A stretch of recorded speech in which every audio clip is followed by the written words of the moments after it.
certain emotion, I try to think about harmonies that would kind of fit that, even though I think all harmonies can kind of fit any emotion, just depending on the day. But I was using a lot of major 7th chords, and I was trying to improvise with varying tempos and more staccato notes so that it felt more lively and joyful. And in contrast to that, if I were doing something more sad, I might play some diminished or half diminished chords. And I hope you enjoy my improvising.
she precious? She's less than 1 minute old, and I never thought through love we'd be making one as lovely as she. But isn't she lovely, made from love? Why can't I let you know the song my heart would sing? That beautiful rhapsody of love and youth and spring. The music is sweet, the words are true. This song is you.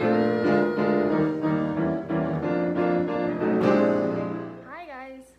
So just to briefly talk about my musical background, I started piano lessons as a kid, and I've been playing the flute since 6th grade. And I continued flute through high school in marching band, pit orchestra, wind ensemble, and then when I got to Ohio State, I continued my flute study under the jazz saxophone professor, where I also began learning the saxophone. At OSU, I also began the study of the trumpet because I wanted to try out for our marching band, which is an all brass and percussion ensemble. I've played in various big bands and in a Latin jazz combo, and I've taken lessons with many different OSU professors, and even though I've graduated, I'm still enrolled in 1 credit hour a semester of private lessons. As far as my professional background goes, I've been working in a research lab that studies music and neuroscience since January. I'm the lab manager for this lab, so I help with administrative work, as well as running studies for the grad students. I've also been teaching for about a year, both in my own private studio and through G&G Music Studios, and I teach flute, trumpet, saxophone, piano, and voice from beginner to intermediate levels. I've taught students as young as 3 and as old as 75, and I really love the wide variety of experiences that my teaching job has given me. I am interested in music therapy because I fully believe in the power of music to help heal people in practically every possible way, and I want to help contribute to this field of work through research and practice. The more I learn about this field and shadow other therapists, the more I realize that I can't see myself doing anything else for the rest of my life. This just seems like the perfect job for me and the type of work that I will be so passionate about and excited to do every single day. I want to touch people's lives and help them heal through music, and I want to help my clients transform their world into something incredibly positive, happy, and healthy. I specifically want to study at NYU because I'm incredibly drawn to the Nordoff-Robbins approach, and I would be so grateful to learn from experts in this specialty. I've talked to many people from the program, and I visited the school earlier in the summer, and it feels like somewhere that I would really fit in and really thrive as a musician, a therapist, and a person. The faculty at NYU is really spectacular, and I would love to get first-hand experience shadowing these professionals. The city itself also offers so much opportunity, and I would love to immerse myself in a totally different culture than I've ever known in Ohio. I think that the school and city would be so good for my growth, and I know I would gain so many valuable skills for therapy through this program. So I wanted to also let you guys know that if I'm accepted into your program, I would love to apply for the desk job at the Nordoff-Robbins Center, because financially this will be a very tough school for me to go to, especially living in the city. It's so expensive, and compared to Ohio, tuition is so much more than Ohio State, so it would be kind of a struggle financially, and I would really love to apply for any position that would help me cover tuition and housing. So any suggestions you guys have for that, if I'm accepted into your program, would be greatly appreciated. I have always been very passionate and hardworking, and I would do my very best to be successful in this program so that I can ensure I'm able to provide my future clients with the best possible care that I believe they deserve. In my spare time, I'm usually either practicing different instruments or listening to records, and so I feel like this master's program and profession won't feel cumbersome to me, as school and jobs often do for so many people. I have always wanted to go into a profession that doesn't feel like work because I enjoy it so much, and I truly believe that that is what music therapy will be for me. I hope you've enjoyed my application video, and I'm really sorry that I was unable to travel to New York to do this in person. I tried to include everything in the videos that I thought you'd want to see and hear live if I were to be there, so I hope that this is sufficient, but please let me know if you'd like anything else recorded, and I'd be really happy to send that your way. Thank you guys so much. Bye.